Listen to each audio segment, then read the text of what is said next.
Hi viewers, எல்லோருக்கும் வணக்கம். நான் உங்கள் எஸ்கே பேசுகிறேன். இப்போ இந்த வீடியோவில் நாம் எதை பற்றி பேச போகிறோம் அப்படின்னா, ரொம்ப சாதாரணம் தான். இன்றைக்கி ரொம்ப ட்ரெண்டாக போகிற வனிதா விஜயகுமாரை பற்றி நம்ம பார்க்க போகிறோம். வனிதா விஜயகுமார் மோசமானவளா இல்லை மோசம் போனவளா அப்படிங்கிறதுல தான் நம்ம இந்த வீடியோவை பார்க்க போகிறோம். யார் இந்த வனிதா விஜயகுமார்? கொஞ்சம் முன்னால் போயிட்டு விஜயகுமாரை பற்றியும் கொஞ்சம் தெரிஞ்சுக்கணும். நாம் அது என்ன அப்படிங்கிறத இந்த வீடியோவில் நம்ம பார்க்கலாம். விஜயகுமார் யார் அப்படின்னு கேட்டிங்கன்னா, ஒரு பெரிய ஆக்டர். அவரோட பொண்ணு தான் வனிதா விஜயகுமார். கந்தசஷ்டி கவசம் பெரிய இஷ்யூ ஆகிட்டுருக்கு. இந்த கந்தசஷ்டி கவசத்தை விடவா வனிதா விஜயகுமாரோட மேட்டரை நம்ம பார்க்கணும். நல்லா யோசிச்சு பாருங்கள். நாட்டுக்கு முக்கியம் இப்போ வனிதா விஜயகுமாரோட மேட்டரை பேசினா தான் முக்கியமா? ஒன்று மட்டும் தெரியுது, பிரபலமாக இருந்தாலே ப்ராப்ளம் தான். அந்த பிரபலத்தை நாம் பேசுனாக்க நாம்ளும் பிரபலமாகலான்னு சொல்லிட்டு சில பேர் நினைக்கிறாங்க. அது தவறு. இப்போது விஜயகுமாரை பற்றி ஃபஸ்ட்டு நம்ம பார்ப்போம். விஜயகுமாருக்கு 1969 கல்யாணம் ஆணுச்சு. 2 மனைவி. முதல் மனைவி பேர் பார்த்திங்கன்னா முத்துக்கண்ணு செட்டியார். இவங்களுக்கு பார்த்திங்கன்னா அருண் விஜய்ன்ற ஒரு பையன், கவிதா விஜயகுமார்ன்ற ஒரு பொண்ணு, அனிதா விஜயகுமார்ன்ற ஒரு பொண்ணு. மொத்தம் 3 பசங்க முதல் மனைவிக்கு. ஓகே. ரெண்டாவது பார்த்திங்கன்னா மஞ்சுளா மேடமை பற்றி நான் பேசுகிறதுக்கு பின்னால் வரேன். விஜயகுமார் அவர்கள் 1961 ஸ்ரீவல்லின்ற படத்தில் அறிமுகமாகிறார். 1974 அவள் ஒரு தொடர்கதைன்ற படத்தில் நடிக்கிறார். அதுக்கப்புறம் பார்த்திங்கன்னா தொடர்ந்து நிறைய படங்களில் ஹீரோவாக நடிச்சிருக்கார், வில்லனாக நடிச்சிருக்கார், குணச்சித்திர வேடம், நட்புக்காக நிறைய படங்கள் நடிச்சிருக்கார். கிட்டத்தட்ட ஒரு படம் கணக்கில் அடங்க நிறைய படங்கள் நடித்து ஒரு நல்ல நடிகர் அப்படிங்கிறத ஒரு பேர் எடுத்திருக்கிறார். இதுதான் இந்த காலகட்டத்தில். இதுக்கு முன்னாடி பார்த்திங்கன்னா 3 பசங்க இருக்காங்க இல்லையா? சரி, அருண் விஜய், அனிதா, கவிதா. இப்போ அருண் விஜயோட ஒய்ஃப் பேர் பார்த்திங்கன்னா ஆர்த்தி. கவிதாவோடது பார்த்திங்கன்னா ரவிசங்கர். அனிதாவோட இது பார்த்திங்கன்னா அவரோட ஹஸ்பண்ட் பேர் பார்த்திங்கன்னா கோகுல். ஒய்ஃபோட பசங்களும் ஃபஸ்ட்டு ஒய்ஃபோட பசங்களோட ஃபேமிலியும் இதுதான். இப்போ ஒரு நிறைய படங்கள் நடிச்சிட்ருக்கார் இல்லையா? இந்த காலகட்டத்தில் பார்த்திங்கன்னா நடிகை மஞ்சுளாவோட இவருக்கு ஒரு லவ் அஃபேர் ஆகிடுது. ஸோ அப்போ என்ன பண்ணுறாங்கன்னா, இவங்க லவ் பண்ணி இவங்க கல்யாணம் பண்ணிக்கிறாங்க. இவங்க கல்யாணம் பண்ணதுக்கப்புறம் இவங்களுக்கு 3 பெண் குழந்தைகள். ஒன்று வனிதா விஜயகுமார், இன்னொன்று ஸ்ரீதேவி விஜயகுமார், இன்னொரு பொண்ணு பார்த்திங்கன்னா பிரீதா விஜயகுமார். வனிதா எப்போன்னா 1980 அக்டோபர் 5 அவங்க பிறக்கிறாங்க. இவங்க 8th வரைக்கும் படிச்சிருக்கிறாங்க. 8th அப்புறம் பார்த்திங்கன்னா இவங்களுக்கு ஃபஸ்ட்டு சினிமா நடிக்கிறாங்க. படம் பேர் சந்திரலேகா. சந்திரலேகாவோட ஹீரோ யாருன்னு கேட்டிங்கன்னா விஜய். இன்றைக்கி ரொம்ப பிரபலமாக இருக்கிற பெரிய ஸ்டாராக இருக்கிற விஜய். அந்த படம் பார்த்திங்கன்னா அந்தளவுக்கு ஓரளவுக்கு ஓடலை. ஆனால் வனிதாவுக்கு பார்த்திங்கன்னா நல்ல ஒரு பேர் கொடுத்தது அந்த படம். 2வது படம் பார்த்திங்கன்னா மாணிக்கம் படத்தில் பார்த்திங்கன்னா ராஜ்கிரண் கூட நடிக்கிறாங்க. அந்த படமும் அந்தளவுக்கு ஒரு பெரிய பேர் சொல்கிற மாதிரி இல்லை. இந்த சந்திரலேகா படம் முடிஞ்ச உடனே வனிதாவுக்கு ஒரு லவ் இருக்குது, மிகப்பெரிய லவ் இருக்குது. அந்த லவ் பார்த்திங்கன்னா அவங்க வாழ்க்கையில் வந்த முதல் லவ், நல்ல லவ். ஆனால் அந்த லவ் கைகூடாமல் போயிடுச்சு. அது காரணம் யாருன்னு கேட்டிங்கன்னா விஜயகுமாரும் மஞ்சுளா மேடம் தான். ஸோ இவங்க 2 பேரும் தான் அது காதலை சேர்த்து வைக்கலை. அதுக்கப்புறம் அங்கே தான் வாழ்க்கையில் அவங்க வாட்டி தோற்று போகிறாங்க. வாழ்க்கையில் முத தோக்குறது வந்து அவங்க அங்கே தான். அதுக்கப்புறம் ஆகாஷை லவ் பண்ணுறாங்க. ஆகாஷ் 2 பேரும் லவ் பண்ணிக்கிறாங்க. 2000 வந்து மேரேஜ் ஆகுது. இந்த லைஃப் வந்து நல்லா போய்கிட்டு இருக்கு. 2005 2 பேருக்கும் மனஸ்தாபப்பட்டு பிரிஞ்சிடுறாங்க. ஆனால் அது என்ன ரீசன் அப்படின்றது வந்து ஒரு இதை உள்ளே போய் பார்த்தா தான் நமக்கு புரியும். பட் அதுக்குள்ளே நான் போக விரும்பலை. ஏன்னா இவன் ஆகாஷோட ஒரு ஒரு கேரக்டர் ஒன்று இருக்கும், இவங்களோட ஒரு கேரக்டர் ஒன்று இருக்கும். அந்த இடத்துல 2 பேருக்கும் சின்ன அண்டர்ஸ்டாண்டிங். ஸோ அதனால் லீகலாக டைவர்ஸ் வாங்கிட்டாங்க. டைவர்ஸ் வாங்கி அவங்கவுங்க வேறு வழிக்கு போயிடுறாங்க. இவங்க 2 பேருக்கும் பையன் ஒன்று இருக்குது, ஒரு பையன் இருக்கான். அதுக்கப்புறம் 2007 பார்த்தீங்கன்னா ஒரு மேரேஜ் பண்ணுறாங்க. ஆனந்தராஜ்னு சொல்லிட்டு தெலுங்கில் பிஸ்னஸ் மேன். அந்த பிஸ்னஸ் மேனை ஒரு மேரேஜ் பண்ணுறாங்க. அந்த வாழ்க்கையும் வந்து கொஞ்ச நாள் தான் நிற்குது. சில மன கஷ்டங்கள்னால, சில பிரச்சனைகளால் அந்த வாழ்க்கையும் விட்டுட்டாங்க, டைவர்ஸ் பண்ணிட்டாங்க. 2 பேருமே மியூச்சுவலாக இல்லை, 2 பேருமே கோர்ட்டுக்கு போயிட்டு டைவர்ஸ் முறைப்பிரகாரம் வாங்கி முறைப்பிரகாரம் பிரிஞ்சுட்டாங்க. இதுக்கப்புறம் வந்து பார்த்திங்கன்னா இந்த இடைப்பட்ட காலத்தில் இதுக்கப்புறம் வனிதா வந்து ஒரு சில சீரியல்லாம் வந்து தயாரிக்கிறாங்க. ஏதாவது அடுத்து பிஸ்னஸ் பண்ணணுமே அப்படின்றதுனால தயாரிக்கிறாங்க. ஆனால் இந்த ஆகாஷோட மேட்டரில் பார்த்திங்கன்னா இந்த இடத்துல வாழ்க்கையில் 2வது முறை அவங்க தோக்குறாங்க. 2வது முறையாக அவங்க தோக்குறாங்க.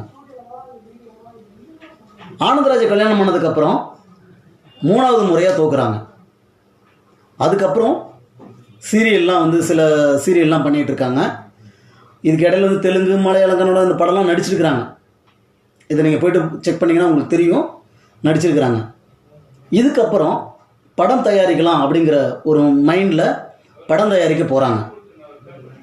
படம் தயாரிக்க போகும்போது அதுக்கு முன்னால் நம்ம பார்த்தோம்னா இவங்க அப்பாவும் வந்து படம் தயாரிப்பாளர் தான். விஜயகுமார் அவர்களும் படம் தயாரிப்பாளர் தான். ரஜினிகாந்தை வச்சு கை கொடுக்கும் கை படம் எடுத்தார். இது மாதிரி ஒரு 5 படமோ ஏதோ வந்து ப்ரொடியூஸ் பண்ணியிருக்கார். இதனால் இவங்க நம்ம படம் ப்ரொடியூஸ் பண்ணலாம் அப்படின்னு சொல்லிட்டு ஒரு பிளான் பண்ணி ஒரு படம் எடுக்கிறாங்க. அந்த படத்துக்கு பேர் பார்த்திங்கன்னா எம்ஜிஆர், விஜய், எம்ஜிஆர், சிவாஜி, ரஜினி, கமல் அப்படின்ற பேரில் ஒரு படம் எடுக்கிறாங்க. இந்த படம் வந்து பெரிய அளவுக்கு வந்து நஷ்டம் இல்லை இவங்களுக்கு.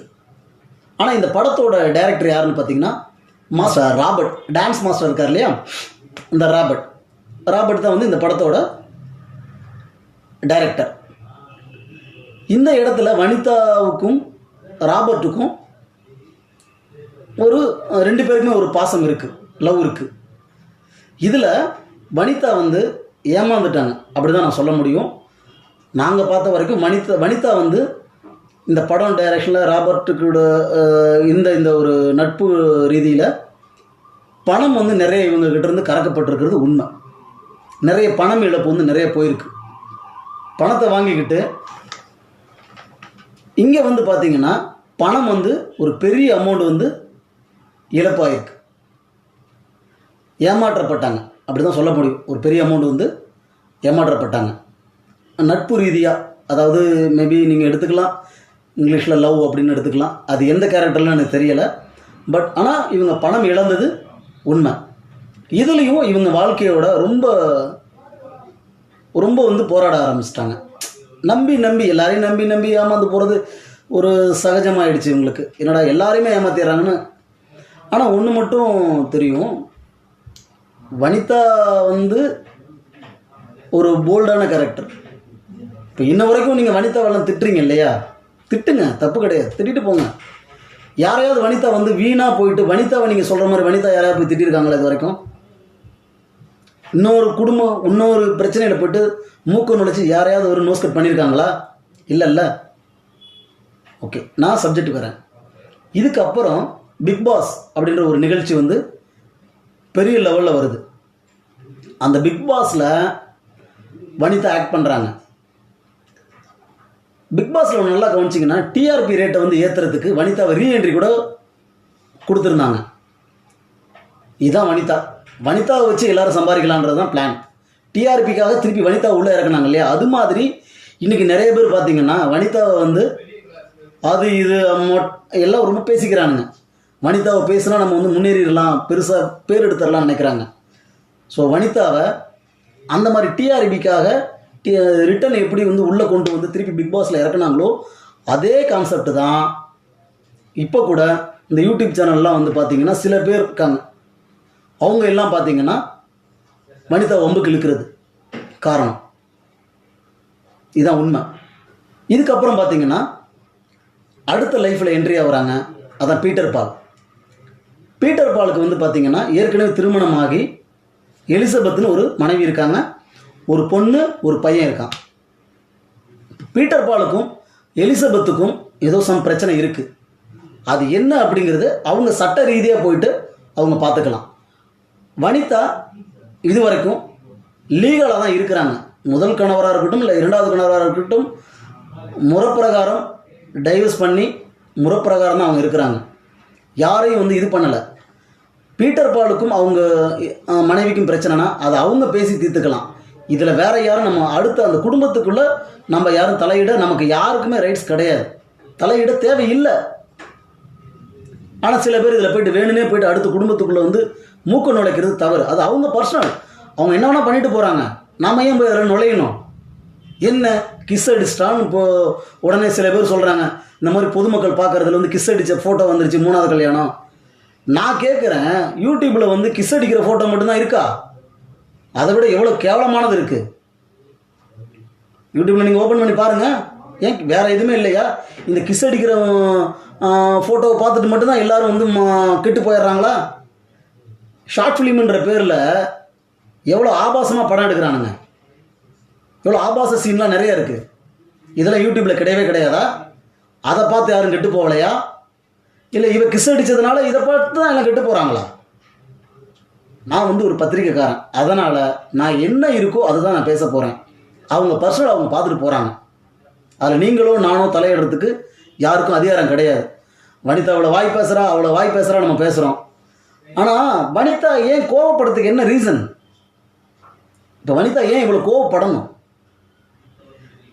அதுக்கு யாராவது யோசிச்சிருக்கீங்களா? ஏன் வனிதா அந்த மாதிரி கோவப்படுறாங்க அப்படின்னா வனிதா சைட்லேருந்து யாராவது யோசிச்சிருக்கீங்களா? ஒன்று மட்டும் தெரியும், இந்த சந்திரலேகா படம் வந்துச்சு இல்லையா, ஒருவேளை அதற்கப்புறம் வந்த காதல் நிறைவேறியிருந்தா, சந்திரலேகா படம் வந்ததுக்கப்புறம் ஃபர்ஸ்ட் லவ் பண்ணுறாங்க இல்லையா, அந்த லவ் கை கொடுத்துருந்தால், அவங்க அம்மா அப்பா சேர்த்து வச்சுருந்தா, இன்றைக்கி வனிதா விஜயகுமார் வந்து ஒரு பெரிய லெவலில் நல்ல லெவலில் இருந்திருப்பாங்க. நீங்கள் சொல்கிற மாதிரி நான் சொல்கிற மாதிரி வாயாடியாக இருந்திருக்க மாட்டாங்க. அந்த லவ் வந்து சக்ஸஸ் ஆகாமல் பிரிச்சுட்டாங்க. அங்கே முதல் இழப்பு வந்து வனிதாவுக்கு தான். இரண்டாவது இழப்பு பார்த்திங்கன்னா ஆகாஷ், அங்கேயும் ஒரு இழப்பு அவங்களுக்கு. மூணாவதாக கல்யாணம் பண்ண ஆனந்தராஜ் கூட்டையும் அவங்க ஒழுங்காக நல்லா சந்தோஷமாக இல்லை, அங்கேயும் ஒரு இழப்பு தான். நாலாவதாக இந்த படம் பண்ணுறேன்னு சொல்லிட்டு ஒரு பெரிய இழப்பு, பணமெல்லாம் இவங்ககிட்ட நிறைய போயிடுச்சு. அப்போது ஒரு இழப்பு, வாழ்க்கையில் ரொம்ப இழந்துட்டாங்க. கோவப்பட என்ன இருக்குது? இழப்புங்கிறது என்ன தெரியுமா? எல்லாத்தையும் இழந்ததுக்கப்புறம் எஞ்சி ஒன்றுமே இல்லாமல் இருக்குது பார்த்தியா, அதான் இழப்பு. அது மாதிரி எல்லாத்தையுமே இழந்துட்டாங்க. வனிதா வந்து எல்லாத்தையுமே இழந்துட்டாங்க. இதில் பேசுகிறதுக்கு ஒன்றுமே கிடையாது. நீங்களே வந்து பார்த்தீங்கன்னா யோசிச்சு, ஒருத்தர் கோவப்படுறதுக்கு என்ன ரீசன் யோசிச்சு பாருங்கள். இப்போது வனிதா வந்து யாரோட இதுலையாவது போயிட்டு தேவையில்லாமல் மூக்க நுழைச்சி பேசுகிறாங்களா? யாரை பற்றியாவது பேசுகிறாங்களா? ஏன் வனிதாவே டார்கெட் பண்ணி பேசிகிட்டு இருக்கீங்க? கொஞ்சம் யோசிச்சு பாருங்கள். வனிதா கிட்ட ஒரு குணம் இருக்குது. நீங்கள் அன்பாக பேசுனா அன்பாக பேசுவாங்க, கோபமாக பேசுனா கோபமாக பேசுவாங்க. இந்த உள்ள ஒன்று வச்சு வெளியில் ஒன்று பேசுகிறதெல்லாம் கிடையாது. நான் ஜட்ஜ் பண்ண வரைக்கும், நான் பார்த்த வரைக்கும் வனிதா வந்து போல்டு கேரக்டர், வேறு ஒன்றும் இல்லை. முன் கோபம், அதாவது கோபம்னா தனக்கு பிடிக்காத ஒன்று பண்ணினாக்க அது கோவப்படுவாங்க. அது எல்லாருமே அப்படி கிடையாது. இப்போ உதாரணத்துக்கு ஒருத்தர் மேலே வந்து ரொம்ப பாசமாக இருக்காங்கன்னா அவங்க அதை பண்ணும்போது அவங்க வந்து ரொம்ப கோவப்படுவாங்க. பட் இன்னும் நல்ல கேரக்டர் அனிதா மேடம் வந்து இன்னும் நல்ல கேரக்டர். நம்ம சொல்லுவோம் இல்லையா ஒரு பேருக்கு, அவன் கோவக்காரனாக இருந்தாலும் குணம், கோவம் இருக்கிற இடத்துல தான்டா குணம் இருக்குன்னு சொல்லுவோம்ல, அது இன்னும் வனிதா மேட்டரில் உண்மை தான். இப்போ இவ்வளோ கோவப்படுறாங்கல்ல, இந்த கோவத்துக்கு பின்னால் எவ்வளோ பெரிய போராட்டம் இருக்குது தெரியுமா? இப்போ அதனால தான் அவங்க மனசு வெறுத்து போய் கோவமாயிடுறாங்க. நம்ம போய் சீன்றோம், அவங்கள வேணுன்னே போயிட்டு சீன்றதுனால அவங்க கோவப்படுறாங்க. சரி, எலிசபெத்துக்கும் பீட்டர் பாலுக்கும் பிரச்சனை, இதை சட்ட ரீதியாக அவங்க பேசிப்பாங்க, சட்ட ரீதியாக பண்ணிப்பாங்க. இப்போ எவ்வளோ குடும்பம் இருக்குல்ல, எவ்வளோ குடும்பம் இந்த மாதிரி பிரச்சனை இருக்குது. எல்லாருமே சட்ட ரீதியாக தானே போகிறாங்க. நீங்களும் நானும் வந்து சண்டை போடுற மாதிரியா போகிறாங்க? இல்லையே. அப்போ வனிதா விஜயகுமார் கிட்ட மட்டும் ஏன் ஒரு பிரச்சனை, சண்டை போடுற மாதிரி போகிறீங்க எல்லாரும்? ஏன் அவங்க ஏதாவது வந்து உங்களோட வருமானத்தில் ஏதாவது வாங்கிட்டாங்களா? இல்லையா? அவங்க வேலையை பார்க்குறாங்க. பிரச்சனை ஆகிடுச்சா, ரைட்டு, ஓகே, அதை அவங்க சால்வ் பண்ண போகிறாங்க. அது அவங்க பார்த்துப்பாங்க. அவங்க ஃபேமிலிக்குள்ளே நாம் ஏன் போகணும்? நமக்கு அதுக்கு எதுக்கு? நம்ம ஃபேமிலிக்குள்ளேயே 1008 பிரச்சனை இருக்குது. 3 கல்யாணம் பண்ணுறா. இப்போ என்ன உங்கள் பிரச்சனை? சரி, நம்ம நாட்டில் வந்து தலைவர்களுக்கு கல்யாணம் ஆகலையா? 3 மேரேஜ் 4 மேரேஜ்லாம் இல்லையா? சினிமா நடிகர்களுக்கெல்லாம் கிடையாதா? 3 நாள் வச்சுக்கலையா? 3 நாள் கல்யாணம் பண்ணலையா? இங்கே சொல்லுங்கள் பாப்பா. இல்லைன்னு நீங்களே உங்களுக்கு டவுட்னா போய் சர்ச் பண்ணி பாருங்கள், கூகுளில் சர்ச் பண்ணி பாருங்கள். வனிதா மட்டும் 3 கல்யாணம் பண்ணுறா. யாரோ சொல்கிறாங்க அடுத்து 4ஆவதும் பண்ணுவா, 5ஆவதும் பண்ணுவா. பா, முறை பிரகாரம் தானே பண்ணுறாங்க. அவங்க என்ன கிளவியா? அவங்களுக்கு வயசு 39 தான். நிறைய இழந்து பல சோகங்களை அனுபவித்து இந்த வாழ்க்கையாவது நமக்கு நல்லபடி அமையாதா, இந்த வாழ்க்கையிலாவது நம்ம நல்லா இருக்க மாட்டோமா அப்படின்ற ஒரு இதுதான் எல்லாருமே தேர்ந்தெடுக்கிறோம்ல. ஓட்டப்பந்தயத்தில் ஓடுறோம், 10 பேர் ஏன் ஓடுறோம்? வாட்டி ஓடணும்னு ஜெயிச்சிட்றானா? கிடையாதுல்ல. எத்தனையோ வாட்டி போராடி தானே ஜெயிக்கிறாங்க. அது மாதிரி தான் வனிதாவோட வாழ்க்கையும். இப்படி நிறைய சோகத்தை மனசில் வச்சு சிரிப்பை மட்டும் காட்டுற ஒரே ஒரு முகம் வனிதா. அவங்க மனசுக்குள்ளே 1000 சோகங்கள் இருக்குது. அவங்க நிறைய யூடியூப்பில் பார்த்துருப்பீங்க. லேட்டஸ்ட்டாக அவங்க அப்பாவுக்கும் அவங்களுக்கும் சண்டை வரும்போதெல்லாம் சொல்லியிருப்பாங்க சில விஷயங்கள்லாம். நிறைய பாடுபட்டதுனால அதை வெளியில் சொல்லக்கூடாது. நிறைய பாடுபட்டதுனால அவங்க அதை வந்து வெளியில் சொல்ல விரும்பலை. சொன்னால் நிறைய பேர் இதில் அவமானப்பட இருக்கணுன்றதுனால, நிறைய பேர் அசிங்கப்படணும், அதனால் சொல்லிக்க வனிதாவும் விரும்பலை. அதான் ஒரு நல்ல கேரக்டர். யோசிச்சு பாருங்கள். இந்த இடத்துல பெருந்தன்மையாக சில விஷயங்கள்லாம் சொல்லாமல் எதுக்காக இருக்கணும்? சொல்லலாம்ல. ஒரு நல்ல கேரக்டர்ன்றதுனால தான் சொல்லாமல் இருக்காங்க. மக்களே தயவுசெய்து சிந்திங்க. ஒருத்தர் குறை சொல்கிறது ஈஸி உங்கள் பார்வையில், நம்ம குறை சொல்லிடுறோம். ஆனால் அதை முதல்ல புரிஞ்சுக்கோங்க. ஏன் அவங்க கோவப்படணும்? இவ்வளோ இழப்பு அவங்க இழந்திருக்காங்க. இதை பற்றி யாராவது நம்ம யோசிச்சிருக்கோமா? 8th படிக்கும்போது, 8வது தான் படிக்கிறாங்க, 8th படிக்கும்போது சினிமா நடிக்க வந்தாங்க. ஒரு சினிமா நடிகையில் எவ்வளோ பேருக்கு எவ்வளோ டார்ச்சர் இருக்குன்னு தெரியும்ல.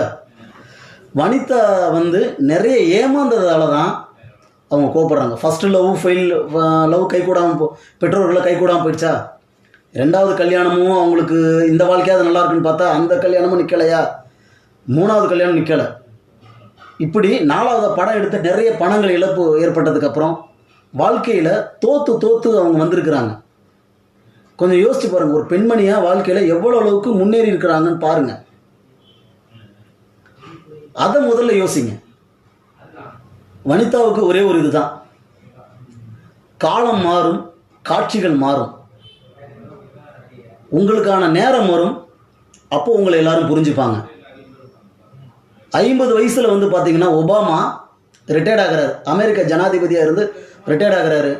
75 வயசில் ட்ரம்ப் வந்து அமெரிக்க அதிபராக பதவி இருக்கிறார். உழைப்புக்கு என்றைக்குமே வந்து உங்களோட உழைப்பு என்றைக்கு வீண் போகாது. உங்களுக்கான நேரம் வரும், இந்த மக்கள் உங்களை நல்லபடியாக புரிஞ்சுப்பாங்க. அதுவரை பொறுத்து இருங்க, உங்களுக்கு நல்லதே நடக்கும். எல்லோராலையும் நம்ப வைக்கப்பட்டு ஏமாற்றப்பட்டு மோசம் போனவள் தான் இந்த வனிதா. உண்மையாலுமே வனிதா மோசமானவளானா மோசமானவ கிடையாது. நம்பிக்கை துரோகம் சூழ்ச்சியனால் வீழ்த்தப்பட்டு மோசமாக இருக்கிறவ தான் இந்த வனிதா. அவங்களுக்கு ஒரு காலம் வரும், அதுவரை பொறுத்திருப்போம். நன்றி, வணக்கம்.